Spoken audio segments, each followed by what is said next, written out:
I'm what you need, and we are going to begin this stream. We're going to begin this stream, and we're going to talk some boxing.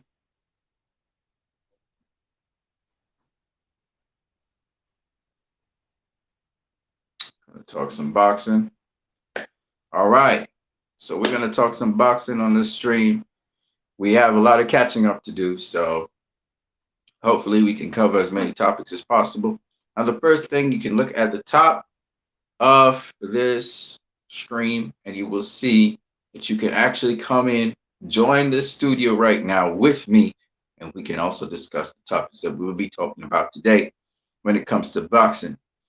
Of course, as you can see in the title, we're going to talk about Caleb Plant, his performance against Caleb Truax, and we're going to see, how how how his performance was, and we want to know, what do you think? What do you think is his next step? What do you think? Who you think next he should face? So we're going to talk about that, and we're going to talk about a number of other things. As you can see, the titles are scrolling at the bottom of the screen, and so hopefully we can get through with all those things. And I'm really going to enjoy spending some time with you guys, looking at the basic different topics we're going to cover here. So a lot of things have happened in boxing. Some of them is hearsay, some of them are factual stuff. Besides that fight that we talked about, we're going to also go through some of the other weekend fights. Some of the fights we'll go through is Bermain Stavern versus Trevor Bryan. They were fighting for the regular WBA title, so they would be the regular WBA champion. The super champion, obviously, is Anthony Joshua. And so that fight happened over the weekend. Don King Promotions promoted that fight. We'll go into some detail about that. Also, talk a little bit about another heavyweight fight that happened actually on the card with Caleb Plant versus Caleb Truax. And that was a fight between a young, promising, upcoming heavyweight, Michael Coffey, versus a guy with extensive amateur experience in Damani Rock. So Coffey versus Rock, both were undefeated fighters. And we'll look a little bit more about and see a little bit more about that. Also, that fight, we'll talk just a little bit, not too much in detail. I want to talk a little bit about Ryan Garcia and his choices he's been making. He was supposedly supposed to face, first of all, Gervonta Tank Davis, and then supposedly he was supposed to have this fight with Manny Pacquiao, and they were ironing out the details. So we'll talk about that, as well as we'll also talk a little bit about Canelo Alvarez. How did his pay-per-view do? And is he still the cash cow in boxing? We'll also talk about Manny Pacquiao being stripped of his title and what does that mean and why did that happen. And we'll also talk about Errol Spence versus Terence Crawford. Is that fight still coming off 2021? Seeing that right now, Manny Pacquiao has been stripped of the WBA title, and right now the guy who's the WBA champion is Dennis Ugas. What does that mean? Is it that Errol Spence will go after Dennis Ugas to get the other belt and then probably face Terence Crawford later on in the year? We'll see. Time will tell. We'll also talk a little bit about Sean Porter's still desire to face Terence Crawford. He's still willing to face Terence Crawford, to give Terence Crawford, that testing that is necessary, and see how he performs against him. And Sean Porter's been adamant. He's been interested. So let's see what Terence Crawford will do about that. That's a very good fight, in my opinion. And then David Benavidez. I know this is just chitter chatter, but you never know. David Benavidez is like, hey, man, Jamal Charlo, just come straight and say you want me, man. Let's go. Charlo versus Benavidez would be a fantastic fight. Another one of those big fights. Two very promising two-time world champions. Both Jamal Charlo is a two-time world champion. So David Benavidez. We'll talk a little bit about that. As well as we'll talk a little bit about Teofimo Lopez. He went into Mike Tyson's program, and of course, Mike Tyson's always egging on younger fighters to face younger fighters. So we'll talk about how, Teofimo Lopez's response to, and his father was in there as well, when Mike Tyson was challenging Teofimo Lopez to face Devin Haney. And then we're going to talk about any other topic you guys want to talk about. The floor will be open for you guys to raise and talk about things that you're interested in boxing. Now I know this is a weird hour for me to come out with this boxing session, but this is when I had the time to do it. So we're streaming right now live. So whoever can find the time to jump on the program, this is what we got in store for you guys, and we're getting it popping right now. So we're talking about Kayla Platt versus Caleb Truax, the fight between the two Calebs. And it was an interesting fight in my opinion. I thought that Caleb Truax had some success whenever he could get his offense put together and mounted, particularly his overhand right was working against Caleb Plant. Caleb Plant obviously was the younger fighter, Caleb Truax being 37 years of age. And I'm going to compare Caleb Truax's performance versus Bermain Stervern's performance. And it's interesting how there were parallels between the two guys. Now, Caleb Truax, he wanted to close the distance, try to fight on the inside. He wanted to attack the body, obviously break down Caleb Plant. Caleb Plant denied him for the most part during that fight any sort of really serious inside fighting. And by the time Caleb Truax was able to do anything of any kind of substance, he was already broken down. Caleb Plant's first punch in that entire fight was a jab to the solar plexus, right? Went to the body from the moment the fight began. And for a certain portion of the fight, he was actually walking down Caleb Truax and beating him up. And Caleb Truax took a severe beating. Caleb Plant was unable to knock out Caleb Truax, but he definitely beat him up. Like, he beat him up really, really bad. Caleb Truax's offense was almost non-existent. Of course, a lot of people were saying Caleb Truax should pop his jab. The problem with it is Caleb Plant throws the jab several different ways. And not only does he throw the jab several different ways, but then he's also a moving fighter, changing his position, giving you different looks. And on top of that, he also has that Michigan-style shell defense, which makes it very difficult to hit him. And even when you think you've hit him, he's riding the shot so that he takes the steam off that shot completely. Caleb Truax did catch Caleb Plant with a beautiful overhand right straight up the center. It reminded me of Marcus Maidana versus Floyd Mayweather, where he slipped off to the side and then he threw that overhand right, bam, straight down the center. It was beautiful. But for the most part in that fight, Caleb Plant maintained range when he needed to, fought on the inside when he needed to. At mid-range, he would, have those beautiful little flurry changes. Sometimes he get caught with a shot also on the inside, but that happens sometimes. But for the most part, he was untouchable. Like, Caleb Plant couldn't really do much. He restricted him. He dictated the pace. He was controlling the fight for the most part. And it was just a dominant performance. When they talk about thinking fighters, Caleb Plant is a thinking fighter. And I think I understand where Leonard Edelby was coming from when he said Caleb Plant would give Canelo all kinds of problems and even possibly beat Canelo because he's a thinking fighter in there. He's looking to improve his game every single time, take it up another notch. I said that this fight was like this fight to me was like a Caleb Plant versus Jose Uzcategui Uzcategui fight, the Venezuelan champion, who Caleb Plant won the IBF title off of. I think that it was very much like that, except that, of course, Caleb Truax didn't get knocked down. He got his face busted up, but he didn't get knocked down, okay? And it was Caleb Plant's face was more of a mess against Uzcategui, which I just can't say. It's tied up a little bit. But I didn't think it was a life or death situation with Caleb Plant versus Uzcategui either. Now, Uzcategui, obviously, he hits hard. But I think actually the first cut Caleb Plant had with Uzcategui, I thought it was a headbutt that actually caused it. And then a punch came after and exacerbated it. But I thought it was a headbutt that caused the first cut. And then the second cut was definitely a punch. And Uzcategui, I think he got a cut over his eye too. But in both fights, Caleb Plant couldn't knock out his opponent, right?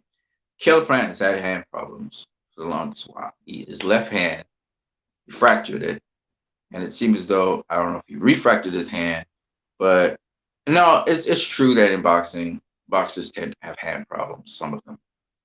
I mean, you can keep your hands healthy, you're good to go in boxing. Unfortunately, some of the more skilled boxers in boxing end up with hand problems. It's one of the greatest and saddest things, but it is what it is. And but Caleb Plant shows that class, that skill, that ability. So the question is, what's next for Caleb Plant? What is next for Caleb Plant? Well, Caleb Plant himself said it when he was speaking with Sean Porter. He said that he took care of his 2 mandatories, so he doesn't have to worry about mandatories for an entire year, which means it opens the door for him to have only big fights. And I do know 2 things. First thing is, I know that Caleb Plant really wants that fight with David Benavidez. David Benavidez fight. That's what Caleb Plant's really all stirred up about. He wants to have that fight with David Benavidez. Unfortunately, David Benavidez lost his belt on the scales. That's the belt now Canelo has. Also, Caleb Plant has spoken about becoming undisputed. And he really wants to be undisputed. He wants to be the first 168 pounder to become undisputed. There's been no undisputed 168 pound champions in the history of boxing. So he wants to be the first to do that. He wants the first to make history like that. So obviously he would not turn down a Canelo fight at this time, especially coming off that win against Caleb Truax. Now, Caleb Truax is not, I wouldn't consider Caleb Truax, at least, this grand world champion. By the way, if you guys want, again, this is just an interlude. If you guys want to join in, if you want to become a part of this particular stream, this video right now, you can easily do so by clicking the link above. I will see you in the guest area, and you can jump on. We can start talking about this in more detail, because it's always, to me, it's more fun bouncing off a conversation with somebody else than just speaking for myself. So anyway, Caleb Truax is a guy that, in my opinion, if you take him too lightly, he could come up and surprise you. Danny Jacobs had a relatively good time with Caleb Truax. Peter Quillen has faced Caleb Truax, and Caleb Truax, has faced that kind of competition. He's also faced James DeGale. So Caleb Truax has proven, and he has become world champion, actually. So Caleb Truax is a guy that's very consistent. He's tough. He has good enough boxing IQ. He's solid. And he's a guy that if you take him lightly, he could upset you. Okay. And he proved that toughness in his fight against Caleb Plant. Okay. But when we think of Caleb Truax, we don't think of him on the level of, say, Jose Benavidez or Canelo Alvarez or Jamal Charlo. We don't think of him like that. And so that's no knock on Caleb Truax. Again, he's been at the contender level a number of times, and then here again he was another contender for the IBF championship. He's been a contender multiple times, and he's been a world champion. And he's been a successful world champion. So Caleb Truax has all that experience, as they say, coming into the fight. Caleb Plant is facing a very experienced guy. Now, Caleb Plant wanted to go in for the kill. He wanted to knock out Caleb Truax. He wanted to make a statement. Just like, at lightweight, we have Devin Haney, who he wanted to make a statement with Yorkis Gamboa, but he couldn't get Gamboa out of there. Well, similarly, Caleb Plant, he wanted to make a statement with Caleb Truax, but he couldn't get him out of there. Now, he probably could have got him out of there if he had pressed a little bit more on the gas, but it didn't happen. And he did an astonishing job of boxing, mixing up his attack to the body, to the head. Those double left hooks were just beautiful. His defense was beautiful. He doesn't do anything without trying to have himself defensively responsible, get himself out the way once he throws certain shots. Beautiful stuff. Pivot work was 1 point. But even so, you are dealing with a veteran. You are dealing with a guy who, if you don't press the gas on him, if you don't turn up the pace and the tempo of the fight, you don't increase it, you constantly slow it down and you pace yourself. It's kind of hard, and especially when you're picking spots, it's kind of hard to knock out a guy like that. I could see at times when Caleb Plant put the gas on, put a three, 4 punch combination, you know, beautiful stuff. But you can't stop right there. You gotta hit him an 8 punch combination sometimes. And when he hurt Caleb Truax a couple times, but he never jumped on him.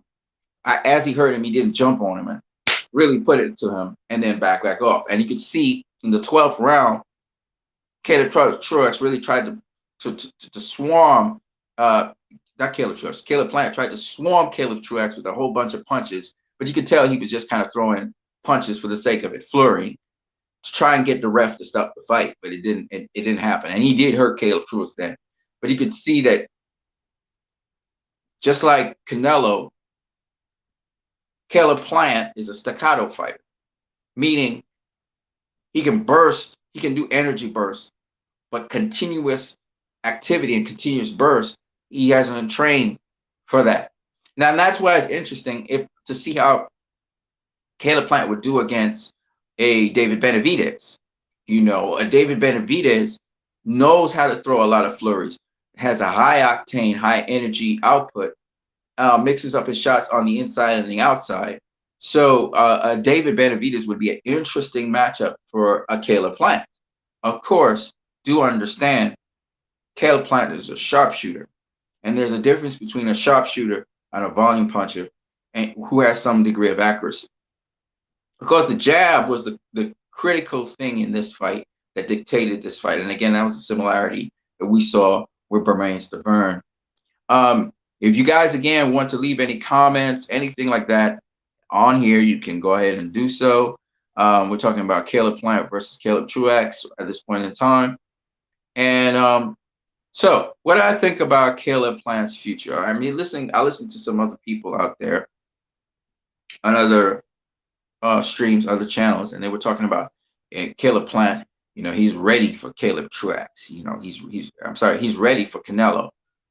And I'll say, well, why doesn't he have another fight against somebody else who might be a higher tier opponent than a Caleb Truax? Because Caleb Truax is a good opponent, but he's not top tier. What I mean by that is to say he is top tier, but what I mean is the highest tier. Okay? David Benavidez is one of the highest tier opponents right now out there. He's never lost one, and he was a world champion. So he's at the top of the table. The only reason why he's not a world champion right now is because he slipped up and didn't make weight. Okay? And that's on him. But to say that he's not anything but top tier is to be dishonest with yourself, because he's made it to the highest pinnacle. He did it twice, actually. And the 2 times he actually lost that top spot was his own doing, whether it was using cocaine or whether it was used or not making weight. It was his doing that he did not stay at the top tier. So, but he is a top tier fighter. Jamal Charlo is another top tier fighter. You know, and that would be a fight I would like to see, because Caleb Plant versus Jamal Charlo, that's skill versus skill.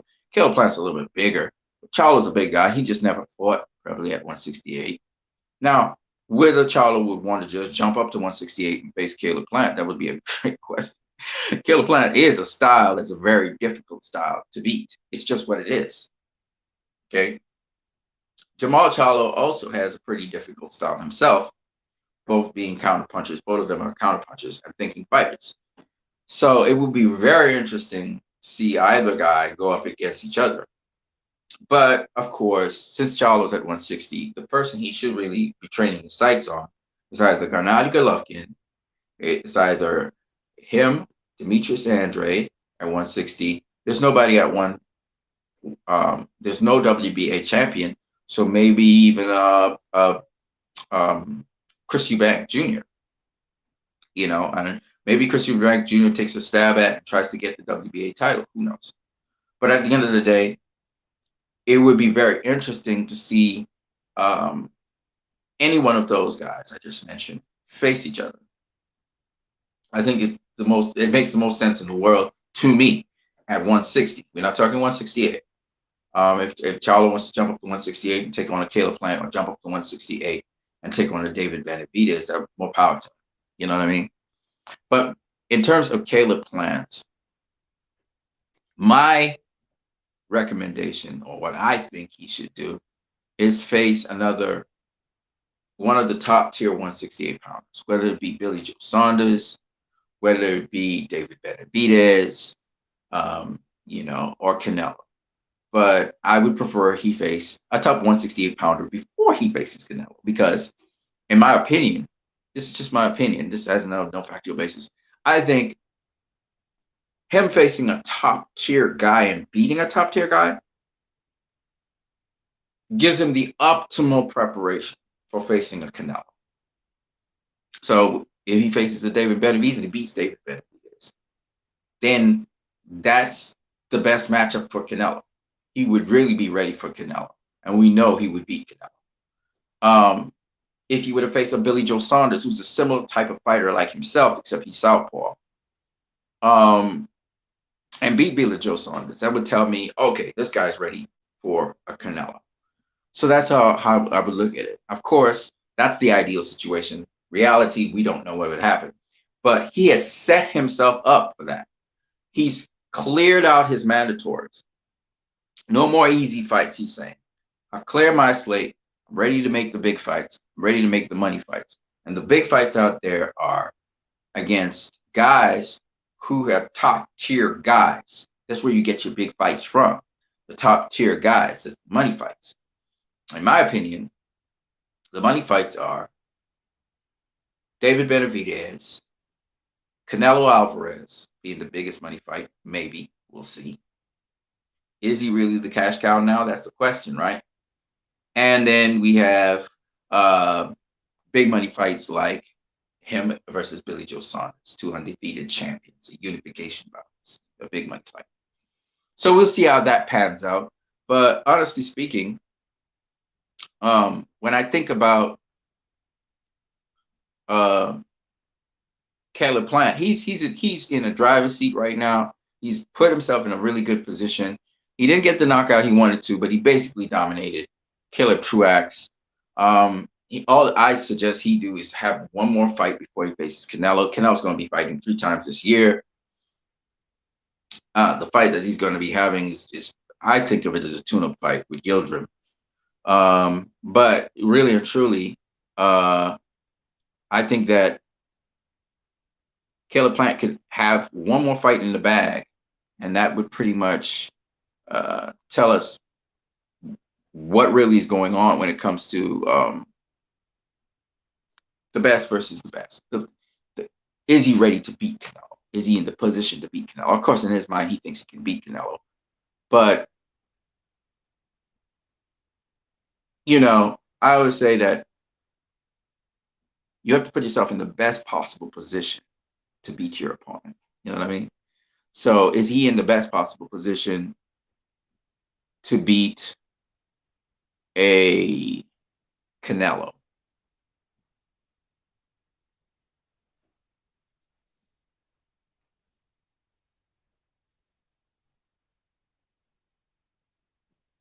All right, so let's go on to, since we were mentioning Canelo, let's talk about Canelo a little bit.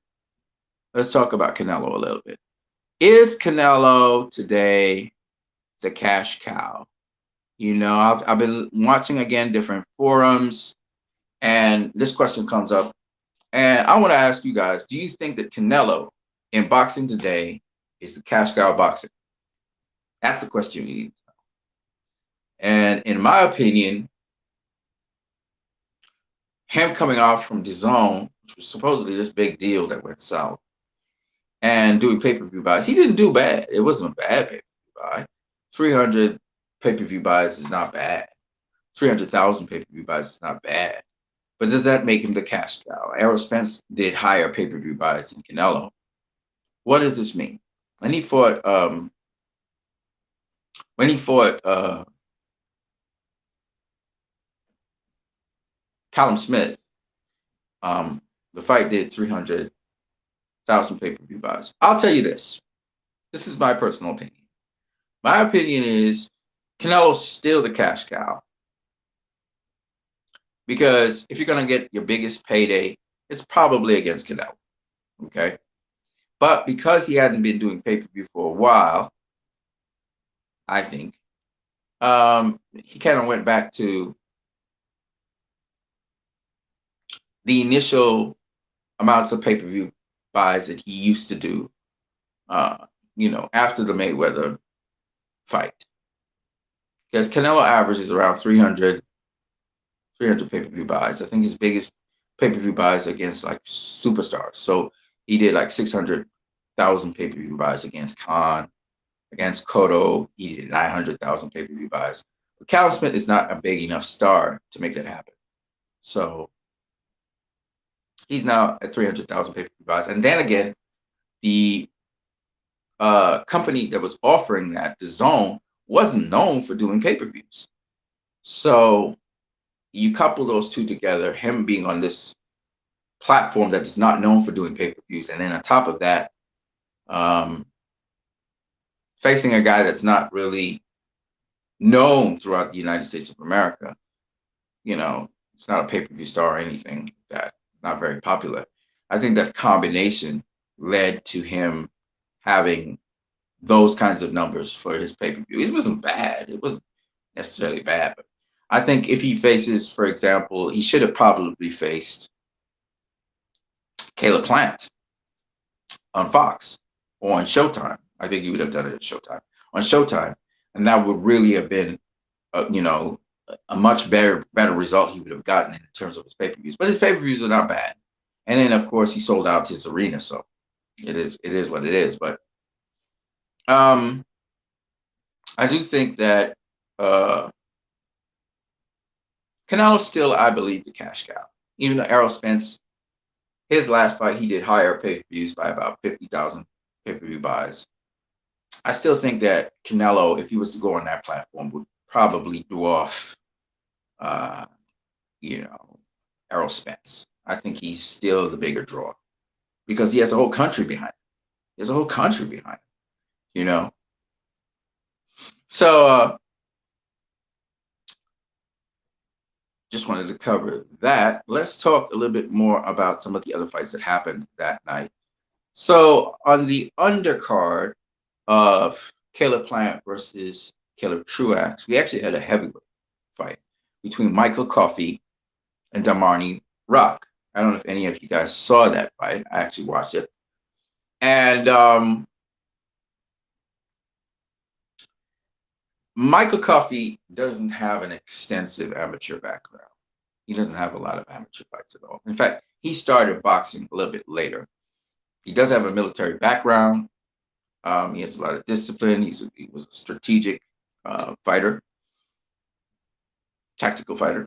And he also had a background in sports. So he's very athletic, always stayed in shape. And if you look at him, for a heavyweight, he's in pretty good shape.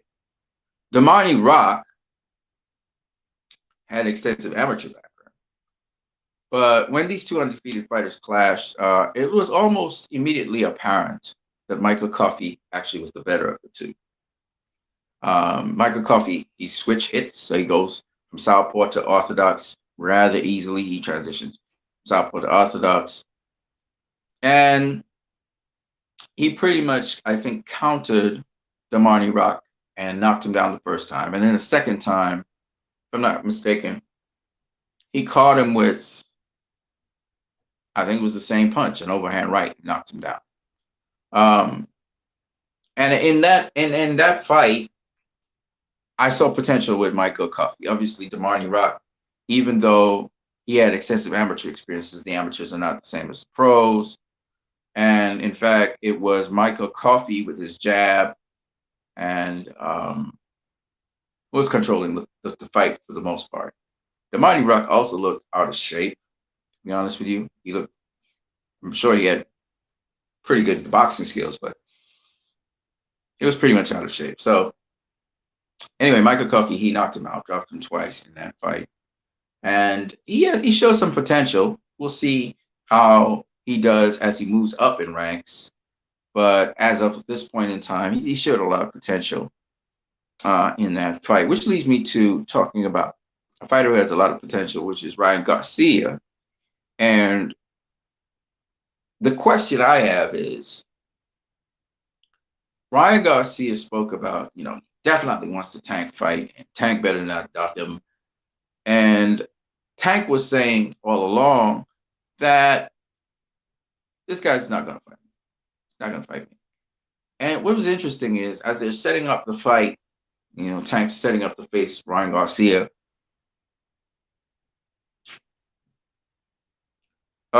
We see that Ryan Garcia, he's suddenly changing the topic and talking about facing Manny Pacquiao. And in my mind, I'm saying, why are you a lightweight looking to go up to 147 and face Manny Pacquiao? Manny Pacquiao is talking about it as an exhibition, and Ryan Garcia is speaking about, it's going to be an actual fight. But Golden Boy has not signed off on that. And I'm saying to myself, what is this? Is this a strategy to duck Gervonta Davis and sort of misdirect people into thinking that this big fight with Manny Pacquiao is going to happen, but really neither Manny Pacquiao nor Ryan Garcia is interested in facing each other at this point in time? It's just a misdirection they're using. So he doesn't have to face Tank immediately. I mean, are we like goofy? Are we stupid or something? I don't understand. So when I saw that happen, I was saying to myself, well, that's kind of interesting because, one, when I think about what Ryan Garcia is talking, but he's not walking what he's talking, it makes me say, well, so what's up with this? It's kind of like the situation with Teofimo Lopez, for example, and with Devin Haney. There's all this chitter chatter, all this talk by Teofimo Lopez, but he's not making any steps or any measures to face Devin Haney. We all know who he's going to face. He's looking to face the Australian kid, right, who had faced Lee Selby. That's who he's looking to face. And he's not looking, they have no intentions on facing Devin Haney. And Bob Arum wouldn't allow that fight to happen anyway. And the crazy thing about it is, Mike Tyson calls Teofimo Lopez onto the program. They're going at Devin Haney, but they're not letting us hear Devin Haney. So Devin Haney's on the phone and he's responding, but we're not hearing anything from him. It's just hearing Lopez and his father yelling, yeah. And what's amazing to me is how aggressive they become, which is pretty much out of their character to be that aggressive. And Devin Haney's like, easy work, man, easy work any day. Because we all know, and Bob Arum even admitted, that Devin Haney would be a problem for Teofimo Lopez and probably would beat him. All right, they see Devin Haney as a credible threat. There's a reason why a lot of people are not trying to face Devin Haney. Ryan Garcia's breaks in, Gervonta Davis's breaks in, Teofimo Lopez's breaks in, right? They're all breaks in to face Devin Haney, including Lomachenko, who ducked him so he didn't have to face him. Ain't nobody out there right now eager to face Devin Haney, okay? And there's a reason that is so. Just like how there's nobody out there willing and ready and want to face I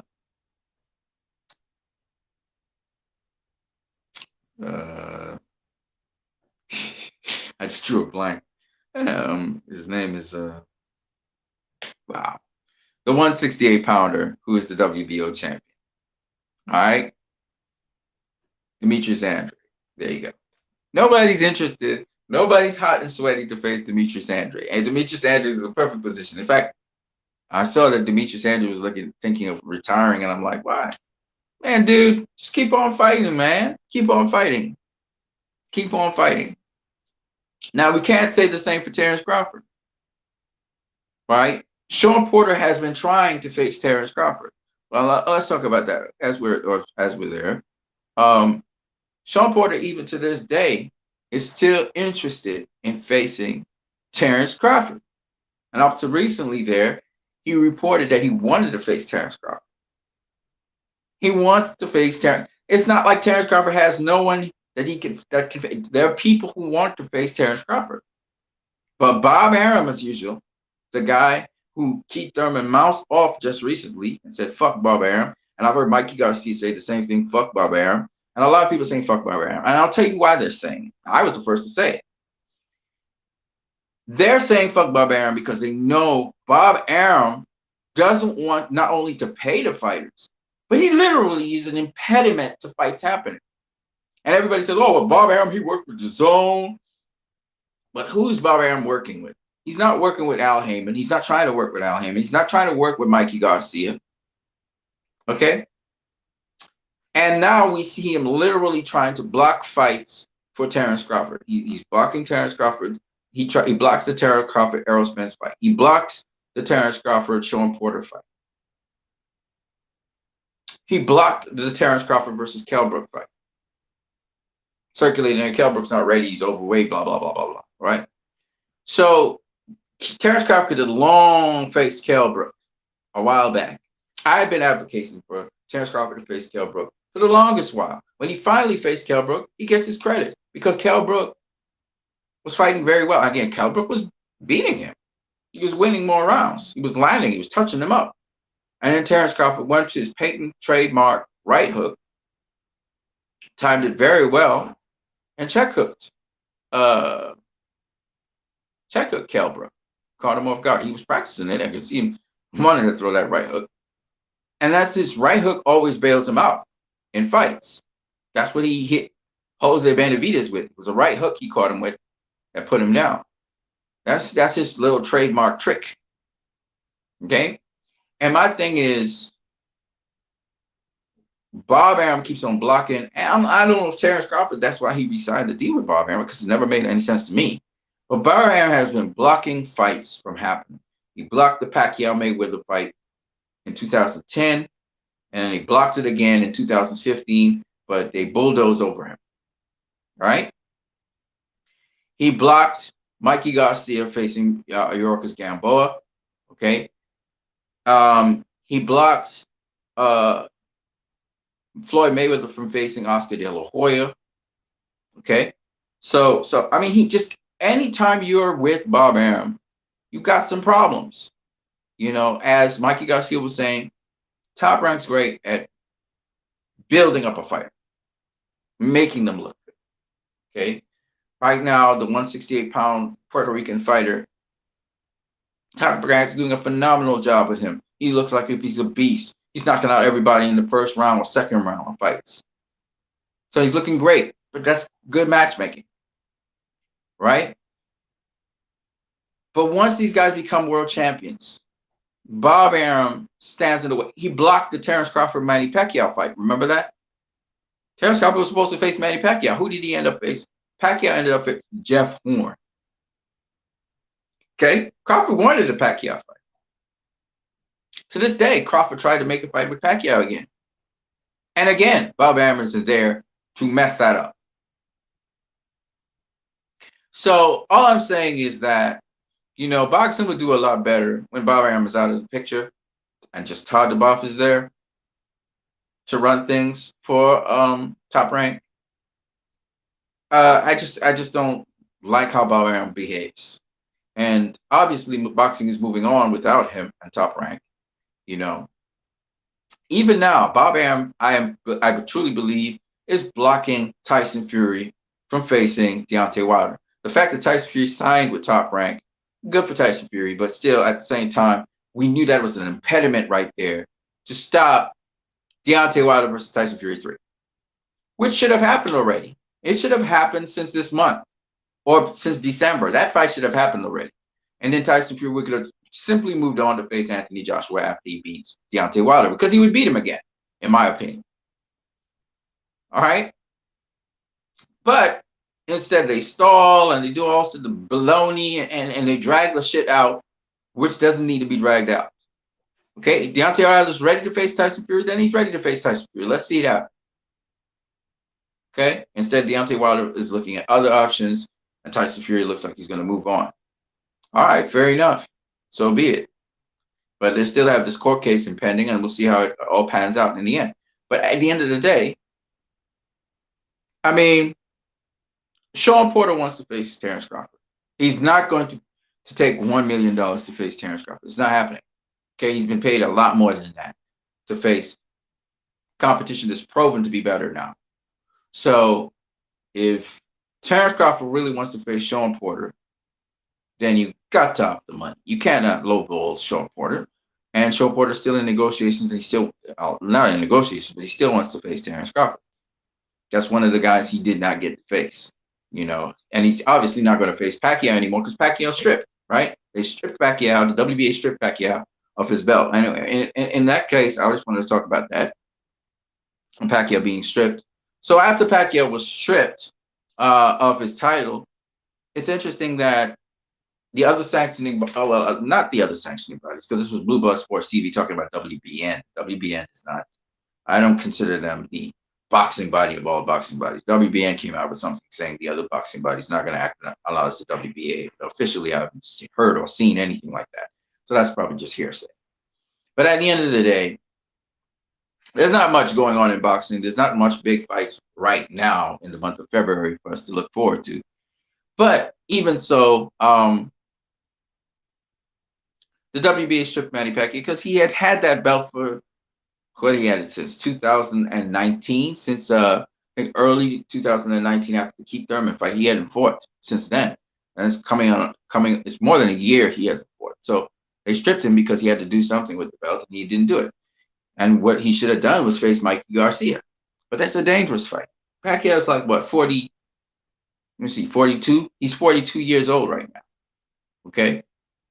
Mayweather's going on 44 in a couple of days' time. So I mean, I just looked at it as something in which Manny Pacquiao, you know, he's run his course. He's old. So if he wants to take an easy fight, I'm not really mad at him. And the fact that they stripped him of a belt now, that's great. So he's free to do whatever he wants to do with whoever he wants to fight. He was supposed to fight Conor McGregor. Of course, Conor McGregor was stopped by his last, what was the guy's name? Demorier or something like that? Dormier or something. I don't follow MMA. But he was stopped. So that Pacquiao-Conor McGregor fight is no longer appetizing. And it leaves on the table now the question, what does Manny Pacquiao do next? Does he just retire from boxing? Does he do a farewell fight? In my opinion, he should do a farewell fight in the Philippines. You know,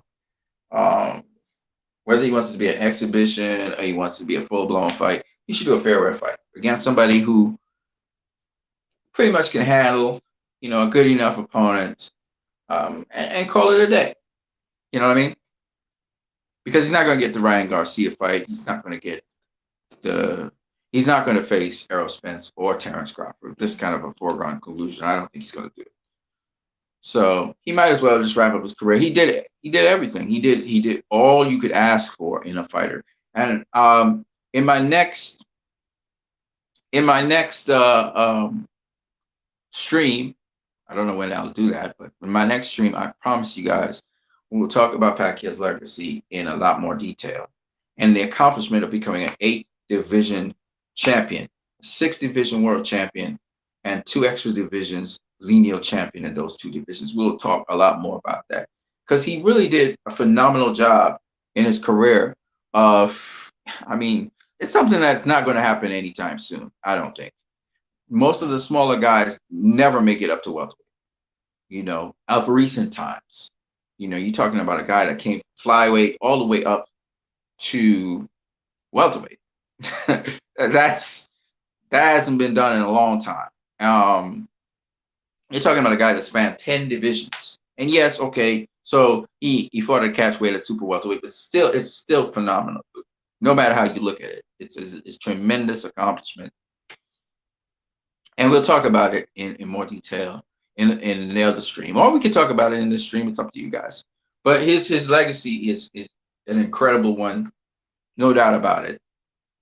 One of the greatest to ever do it. And again, you can find a lot of holes in any fighter's career, or a lot of question marks, or a lot, at least, controversies in every fighter's career. You can poke holes at them, but at the end of the day, you're going to find out at the end of the day what they did was remarkable. You're not going to find fighters that do that, win world titles in every single weight division, almost every single weight division they've been in. That's not something you see every day. Okay. So, having said that, let's go through some of the other fights, like I said before. So there was Michael Coffey, and then on the same day, Don King, he had this event where actually it was a fight for the WBA regular heavyweight championship of the world. And Bermane Stiverne, again, he had the opportunity to become that. And then this young, undefeated heavyweight fighter, Trevor Bryan, he had the opportunity to face a no-name experienced fighter in the division. And I gotta say, Bermane Stiverne, for 43 years of age, this brother handled himself well. Clever, tricky, slipping, bobbing and weaving, getting past those shots, and throwing his own little something. Of course, not enough jab work, because Stiverne's not the biggest jabber in the world. And so as a result of that, Trevor Bryan, one of the things he did very well in this fight was control it with the jab. I also noticed he was really a good, very good body puncher. He threw those body combinations, left hook, right hook to the body, come with the uppercut after, after the left hook and right hook to the body. So it's beautiful stuff. But Stiverne held his own, man. He was doing a very good job. I mean, Trevor Bryan, again, he was mostly riding the punches and rolling the punches and stuff. He had pretty good defense as well. But Stiverne, every now and then, just like in the fight with Caleb Plant versus Caleb Truax, Stiverne would catch him with this overhand right. Now, he wouldn't catch him perfectly, all right? Like I said before, he would slip to the side and then throw that overhand right, boom, straight down the center. But how he did it and catch him, he didn't repeatedly catch him. The other thing is Trevor Bryan, like Caleb Plant, they would ride the shot. So if you're slipping to the side and coming over here, I'm gonna ride it with you. I'm gonna ride the shot with you as you coming with, So it was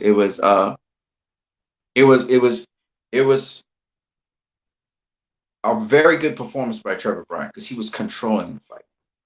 He managed to control the fight for the most part. And the cool thing about it is, initially Stiverne was walking Trevor Bryan down, but as the fight went on, Trevor Bryan was walking down Stiverne. Now, the other thing is, Stiverne, I mean, he was in incredible shape for 43 years old, probably the best shape of his life. But as the fight started to really unfold, by the time, like around the 10th, 11th round, Stiverne was running out of some steam, right? And you'd see him drop his hands to his side. Yeah, it's a kind of bait to bait you in to try and go over the shoulder. But in addition, and Stiverne was countering very nicely when he did counter, okay? But the thing about it is, he was tiring. And then Trevor, the commentators were Nate Campbell, and I don't know who the other commentator was, but Nate Campbell was one of the commentators. And Nate kept on saying, why didn't he throw the two behind the one? And eventually, Trevor Bryan, he would he feinted the jab and he threw the two behind it. He feinted the jab and he threw a straight two behind it and caught Stiverne, because Stiverne was expecting the jab, so he kind of covered up this way. And then Trevor Bryan, yeah, he threw the two behind the jab. So the two split the guard, hit him flush, and he followed up with another two, right? He followed up with another right hand. He slipped to the side. He went to the outside of to the weak side of him and started blazing him with right hands and knocked him down. And then Stiverne didn't recover. And even then, Stiverne would get back on his feet. He beat the count, get back up on his feet. believe it or not. And he got knocked out again. And the last time, again, Brian was just blazing shots, throwing combinations, and the referee just jumped in between. Stavern was still drunk and staggering around after that, but Stavern got a lot of heart, man. He got up like a true champ. And this was in the 12th and final round, I believe. That was it, the 11th. Can't remember. That Brian got him out of there, and it was very competitive every single round. Brian was winning the rounds, but it was very competitive. And I really give big props to Stavern because at 43 years of age, and it was a very action-packed fight. At 43 years of age, and these guys are not the most athletic guys in the world. They're big. Brian's big and he's kind of flubbery. And Stavern's big. You can see he pumps weights and shit, but he's kind of flubbery himself. They're not the most athletic guys in the world. They're pretty explosive, but they're not very athletic. And they're not the most, fit looking fighters like Coffee is. They don't look super fit. That doesn't mean they're not fit. And Stavern's an old guy, and Brian's on his way up. And just to look at the fact that the skill that was involved, that was the thing that made the difference in this fight. These guys were skill fighters. They were thinking about what they were doing. They were trying to, for Stavern, he was looking to counter wherever he could, and then he would slip to the outside and pop that jab right there, and so it was all these little things that I really enjoyed about the fight. There was more of a chess match than it was, and still action-packed, but a chess match nonetheless. And you can see Brian's jab dictating the fight. He had a nice power jab. He wasn't just looking to slip shots. He would come right from right here and just crank that power jab. If I crank it, I'll knock it down. But he basically cranked it right here. He slipped this way, boom, like that. Pop, pop, pop. Or sometimes he come from down low, boop, right there, right? So it was beautiful to watch in that respect because there was skill involved, and those kinds of fights are fights I'm very interested in. It was good old fight for a young up and coming fighter versus an old veteran. I'm sure Trevor Bryan's going to add a couple of wrinkles to his game with that, because one of the things I noticed was he stays straight up sometimes, coming to the inside and landing his combinations on the inside. He kind of ride punches, but he didn't really bob and weave. He ain't coming in and doing this, whereas Stavern, he had to do it all night. He had to be bobbing, slipping, weaving, and, changing up his look as he's coming in and that kind of thing. So it was really good to see. It was really good to see that fight. And I didn't get to really go into detail of how Stavern handled himself in that fight and the momentum of the fight. And once or twice he sort of buzzed Trevor. But for the most part, Trevor did his thing in that fight.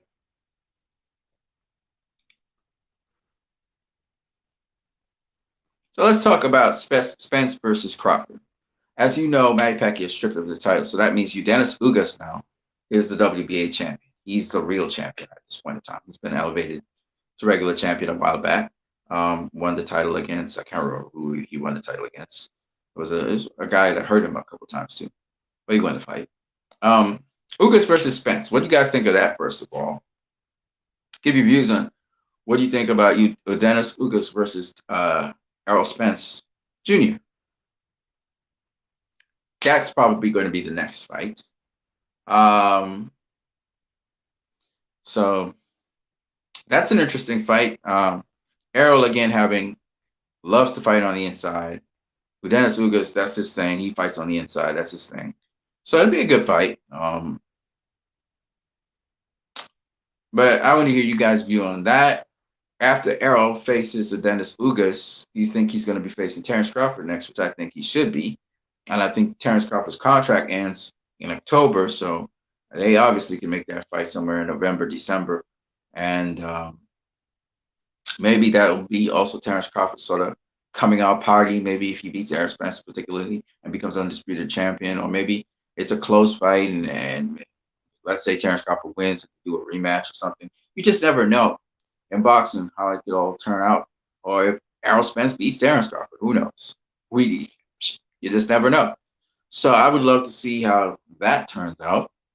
Um, but a lot of people are kind of they're saying, Crawford versus Spence is boring. Let's see if we can see Jerome Ennis versus Errol Spence instead. And they're having those sorts of conversations at this point in time. Me personally, I think that it's not old. It's following the timetable. It's following the timeline.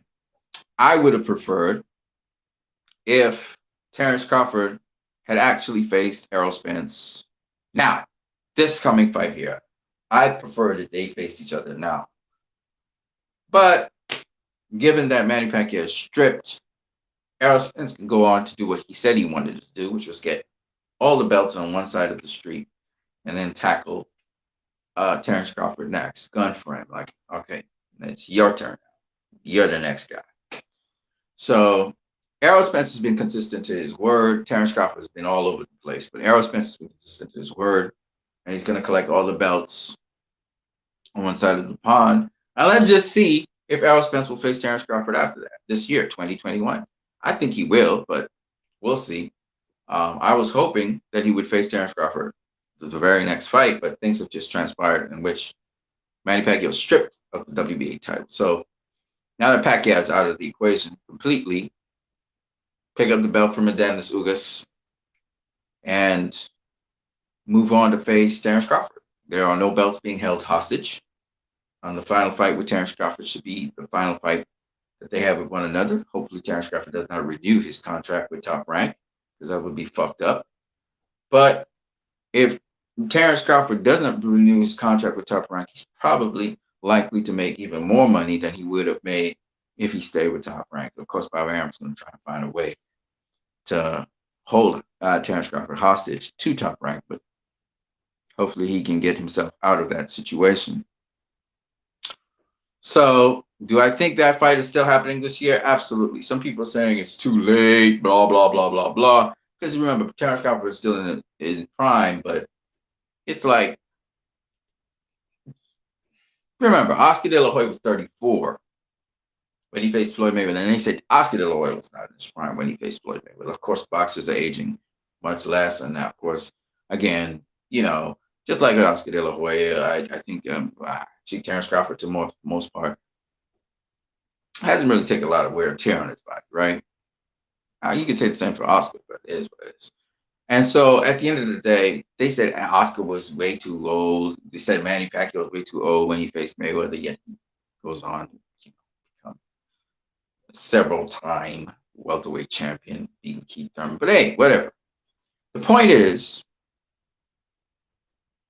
they'll say that Terence Crawford's too old by the end of this year, which would be funny, but it is what it is.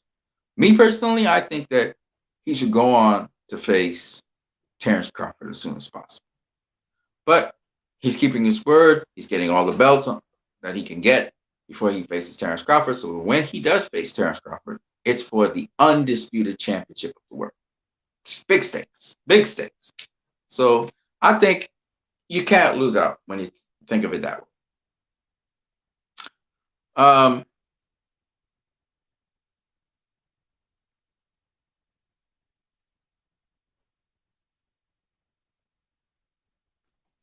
So this matchup has been talked about. David Benavidez versus Jamal Charlo. David Benavidez recently saying, just mention my name then. Talk about me. Talk about me, Jamal Charlo. And let's get this fight on. David Benavidez wants to face Jamal Charlo. Jamal Charlo had indicated he wanted to jump up to 168 to face David Benavidez. I say, why not? Two young, hungry, strong lions. Sure, absolutely, 100%. I would love to see that fight. I would love to see any one of those young, strong bucks face each other. Any one of them. Always makes for exciting fights. At the present moment, Demetrius Andrews doesn't look like he's facing Billy Joe Saunders. For whatever reason, I guess because Saunders thinks that he's going to be next against Canelo, but who knows? It might be Caleb Blanc In which case, Billy Joe Saunders would have wasted his time not facing Demetrius Andrade. I said, I continue to maintain, if these guys want to have a shot at beating Canelo, they're going to have to face each other. And this is the one thing that has to happen. The top tier guys need to face each other. They need to have unification bouts or bouts where they're facing each other. Period. So when I hear David Benavidez offer to face Jamal Charlo, that's very good. When I hear, you know, when I hear that Demetrius Andrade wants to face Jamal Charlo, that's very good. These are the kinds of things we're looking for. It's not just guys wanting to face Canelo, but it's up to them. The decision is in their hands, how they want to conduct themselves and carry on their careers. I'm what you need. We talked a lot of boxing today. None of you guys jumped on because I guess a lot of you guys are at work. It is cool. I'm going to catch you guys later. What you need. Out of the building now. Peace.